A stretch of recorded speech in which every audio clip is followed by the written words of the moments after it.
بسم الله الرحمن الرحیم شروع اللہ کے نام سے جو بڑا مہربان نہایت رحم والا ہے۔ عالیان بن عبد الرشید کو کہ وہ آئیں اور آ کر تلاوت کلام پاک ارشاد فرمائیں۔ عالیان بن عبد الرشید۔ أعوذ بالله من الشيطان الرجيم بسم الله الرحمن الرحيم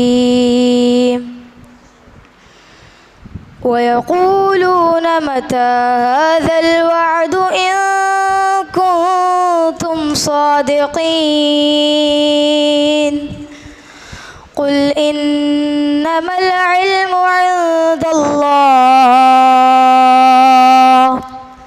وإنما أنا نذير مبين فلما رأوا زلفة سيئت وجوه الذين كفروا وقيل هذا الذي كنتم به تدعون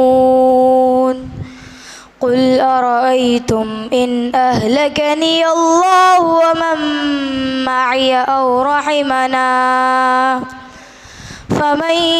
يجير الكافرين من عذاب أليم قل هو الرحمن آمنا به وعليه توكلنا فستعلمون من هو في ضلال مبين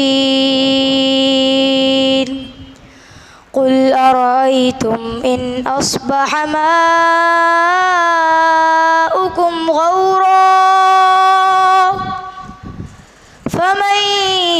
يأتيكم بماء معين